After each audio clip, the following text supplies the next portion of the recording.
نحمدہ و نصلی علی رسولہ الکریم اما بعد فاعوذ باللہ من الشیطان الرجیم بسم اللہ الرحمن الرحیم۔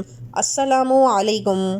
شروع کرتے ہیں اللہ تعالیٰ کی پاک ذات کے نام سے جو کہ کل کائنات کا خالق و مالک ہے، اور لاکھوں کروڑوں درود و سلام آقا دو جہان صلی اللہ علیہ وآلہ وسلم پر کہ ان کے صدقے اللہ تعالیٰ ہماری زندگیاں آسان فرما دے، آمین۔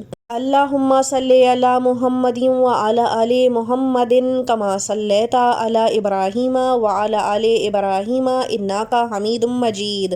اللہم بارک علی محمد وعلی آل محمد کما بارکت علی ابراہیم وعلی آل ابراہیم انک حمید مجید۔ سامعین گرامی، آج کا موضوع جو ہم آپ کے لیے چن کر لائے ہیں وظیفہ ہدیہ کرنے کے لیے، وہ بے شمار لوگوں کا مسئلہ ہے، نہ صرف مرد بلکہ خواتین کا، نہ صرف جوانوں بلکہ ادھیڑ اور بوڑھی عمر کے لوگوں کا بھی۔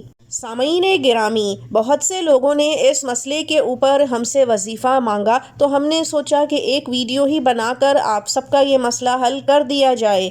ہم ہمیشہ آپ کو نماز کی اہمیت اور فرضیت کا بتاتے ہیں اور نماز پڑھنے کی طرف ترغیب دلاتے ہیں، آپ کو راغب کرتے ہیں، لیکن یہ بھی ایک حقیقت ہے کہ بے شمار مسلمان بہن بھائی نماز کی اہمیت کو جانتے ہیں، سمجھتے ہیں، نماز پڑھنا بھی چاہتے ہیں، لیکن نماز کی طرف آ نہیں پاتے۔ ویسے تو اللہ تعالیٰ جس کو ہدایت دیتا ہے مصلی پر کھڑے ہونے کی، وہی مصلی تک پہنچ کے اللہ پاک کو سجدہ کر پاتا ہے۔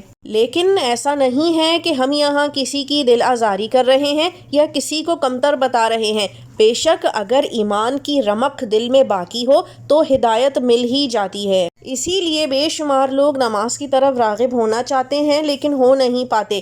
دوسرا مسئلہ یہ ہے کہ نمازیں پابندی سے نہیں پڑھ پاتے، کچھ چھوٹ جاتی ہیں، کچھ پڑھ لیتے ہیں، جبکہ یہ بھی صحیح طریقہ نہیں، کیونکہ 5 نمازیں فرض ہیں اور ساری ہی نمازوں کو پڑھنا ہم پر لازم و ملزوم ہے۔ پھر آتا ہے تیسرا مسئلہ کہ نماز پڑھتے تو ہیں لیکن نماز میں توجہ نہیں ہو پاتی، دل نہیں لگ پاتا، اور خوب شیطانی وسوسے دماغ میں دل میں چلتے چلے جاتے ہیں، یہاں تک کہ ایسی باتیں جو کبھی بھولی بسری ہوتی ہیں وہ بھی نماز کے وقت ہی ذہن میں آتی ہیں۔ ایسی چیزیں جو ہم رکھ کر بھول جاتے ہیں وہ بھی ہمیں نماز کے دوران ہی کہاں رکھی ہیں یاد آتی ہیں۔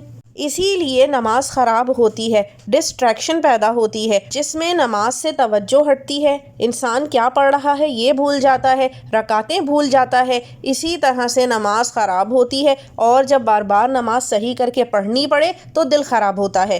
بے شک اللہ تعالیٰ معاف کرنے والی ذات ہے، لیکن انسان بھی اپنی طرف سے بہترین اللہ تعالیٰ کو نماز پڑھ کر دینا چاہتا ہے۔ یہی حال نہ صرف بڑی عمر کے بزرگوں کا بلکہ نوجوانوں، ادھیڑ عمر، بچے جو نماز کی طرف راغب ہوتے ہیں ان کا بھی ہوتا ہے، کیونکہ یہ تو پکا ہے کہ شیطان نے قسم کھا رکھی ہے کہ وہ کسی مسلمان کو سکون سے دل سے اچھی نماز پڑھنے دے گا ہی نہیں۔ لیکن آج ہم آپ کو ایک ایسا وظیفہ ہدیہ کر رہے ہیں جو کہ بے انتہا آسان ہے، اور یہ اللہ تعالیٰ کے ناموں کا وظیفہ ہے، یعنی آپ نماز کے علاوہ بھی اللہ تعالیٰ ہی کو اپنی مدد کے لیے پکار رہے ہیں، تو پھر کیوں کر وہ آپ کی مدد کو نہیں آئے گا۔ انتہائی مجرب اور آزمودہ عمل ہے، جس کو بھی بتایا ہے اس کی زندگی اور عبادت میں بہت سدھار آیا ہے۔ کرنا آپ نے یہ ہے کہ روزانہ جب آپ صبح سو کر اٹھتے ہیں تو اس وقت آپ نے بستر چھوڑنے سے پہلے 3 بار درود ابراہیمی اول و آخر پڑھ لینا ہے، اور درمیان میں 111 مرتبہ یا اللہ یا غفور یا قادر اسی طرح ملا کر پڑھ لینا ہے۔ اس وظیفے کو کرتے ہوئے صرف آپ کو دل میں نیت یہ رکھنی ہے کہ اللہ تعالیٰ آپ کو نماز کی طرف راغب فرما دے، آپ کی نمازوں سے شیطانی وسوسوں کو دور فرما دے اور بہترین نماز ادا کرنے کی توفیق عطا فرما دے۔ اس میں کسی بھی قسم کی وضو کی ضرورت نہیں، آپ کو کسی خاص اہتمام کی ضرورت نہیں، دنوں کی گنتی کی بھی کوئی اس میں پابندی نہیں ہے، آپ جب تک چاہیں اس وظیفے کو کر سکتے ہیں۔ ویسے بھی دن جب اللہ تعالیٰ کے نام سے شروع ہوتا ہے تو ہر کام میں ہی برکت پڑ جاتی ہے۔ یہاں ہم آپ کو یہ بھی بتاتے چلیں کہ جب آپ صبح اٹھتے ہیں تو صبح اٹھنے کی دعا بھی ضرور پڑھ لیا کریں، جو کہ یہ ہے، گو کہ اس دعا کا اس وظیفے سے کوئی تعلق نہیں، لیکن صرف ان لوگوں کے لیے کہ جن کو پتہ نہیں ہے اس دعا کا، ان کے لیے بتا رہے ہیں۔ دعا کچھ اس طرح سے ہے کہ الحمدللہ الذی احیانا بعد ما اماتانا والیہ النشور۔ آنکھ کھلتے ہی یہ دعا بھی پڑھ لینی چاہیے۔